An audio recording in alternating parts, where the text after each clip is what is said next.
আমি প্রিন্স দেখার জন্য ভীষণ ভীষণ এক্সাইটেড।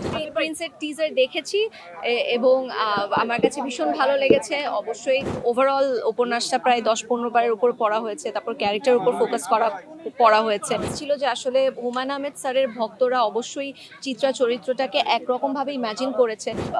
আমি রিডার হিসেবে পড়েছি, সো এবার তো আসলে এটা আমি যেহেতু অভিনয় করব চিত্রা চরিত্রে, সো সেই ক্যারেক্টার হিসেবে পড়েছি। ওভারঅল উপন্যাসটা প্রায় 10-15 বারের উপর পড়া হয়েছে, তারপর ক্যারেক্টার উপর ফোকাস পড়া হয়েছে এবং আমাদের দীর্ঘদিনের একটা রিহার্সালের জার্নি ছিল, যেটা আমরা তানিম ভাইয়া সহ এবং রাজ ভাইয়া, মোশাররফ ভাই সবাই সহ আমরা রিহার্সাল করেছি এবং রিহার্সালের পরেই আসলে আমাদের সবকিছু মানে আইস ব্রেকিংটা খুব সুন্দরভাবে হয়ে গিয়েছে এবং সবার সাথে এত সুন্দর একটা বন্ডিং হয়েছে যে শুটিং এর প্রসেসটা খুব ইজি হয়ে গিয়েছে।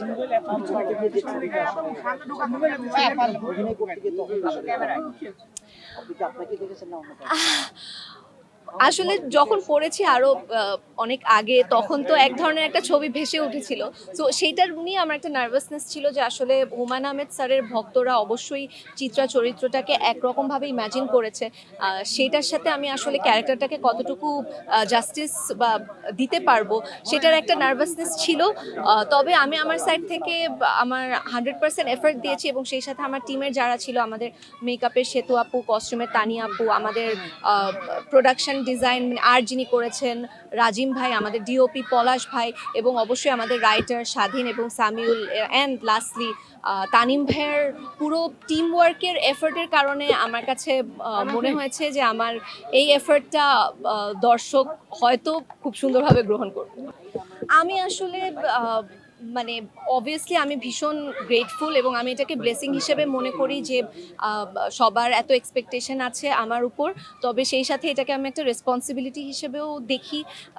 আমি চাইবো যে দর্শককে আমি যেন হতাশ না করি, ভালো ভালো প্রজেক্টের সাথে যেন যুক্ত থাকতে পারি এবং সিনেমা নিয়ে আমি যেন একটা লং টার্মে অনেক ভালো কিছু করতে পারি।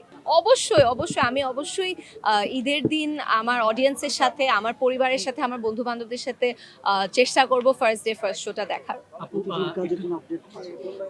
জি, ওটিটির কাজে আমি গোলাম মামুন একটা সিরিজ করেছিলাম হইচইয়ের অপূর্ব ভাইয়ের সাথে, যেটা দর্শক ভীষণ পছন্দ করেছে। সেটার দ্বিতীয় কিস্তি সেটা খুব শীঘ্রই আমরা শুটিং শুরু করব এবং তারপরে রিলিজের ডেট আপনাদের সবাইকে জানানো হবে। আমি আসলে অ্যাজ এ অডিয়েন্স আমি প্রিন্স দেখার জন্য ভীষণ ভীষণ এক্সাইটেড, কারণ অবশ্যই সেখানে মেগাস্টার শাকিব খান আছেন, আমার কমার্শিয়াল সিনেমার প্রথম হিরো। সো আমি ভীষণ এক্সাইটেড প্রিন্স দেখার জন্য এবং সেই সাথে সেখানে ফারিনও অভিনয় করেছে। ফারিন আমার কলিগ, ভালো বন্ধু। সো আমি অবশ্যই প্রিন্স সিনেমাটি হলে গিয়ে দেখবো। জি জি জি, আমি প্রিন্সের টিজার দেখেছি এবং আমার কাছে ভীষণ ভালো লেগেছে। অবশ্যই মেগাস্টার শাকিব খান যেখানে থাকেন, উনি ওনার মানে এমন কিছু একটাই দর্শককে উপহার দেন যেটা ধারণার বাইরে, এবং এখানে তাই দেখেছি। আমি ভীষণ এক্সাইটেড সিনেমাটা হলে গিয়ে দেখার জন্য। অবশ্যই আমি তো ভীষণ ভীষণ খুশি যে অমি ভাইয়া আবার যে অরিজিনাল ব্যাচেলর পয়েন্টের গ্যাংটা আছে সেটা ব্যাক করেছে। সো আমার বেস্ট উইশেস ব্যাচেলর পয়েন্টের জন্য। ভাই এটা আসলে আমার মনে হয় না এটা মানে একটা মানে এই প্রশ্নের উত্তর আমি দিব না, কারণ এটা দর্শক দিবে এবং সেই সাথে একদমই দুই ধরনের সিনেমা, দুটার মানে দুইটাই অডিয়েন্স যেন হলে গিয়ে দেখে। এবং শুধু এই দুটো না, আরও সিনেমা আসছে, সেগুলো যেন অডিয়েন্স দেখে, কারণ যত বেশি বেশি ধরনের সিনেমা হবে, যত ডিফারেন্ট জনরার সিনেমা হবে, তত আমাদের জন্য আরও ভালো হবে। আমরা অভিনেতা হিসেবে বিভিন্ন ক্যারেক্টার এক্সপ্লোর করতে পারবো।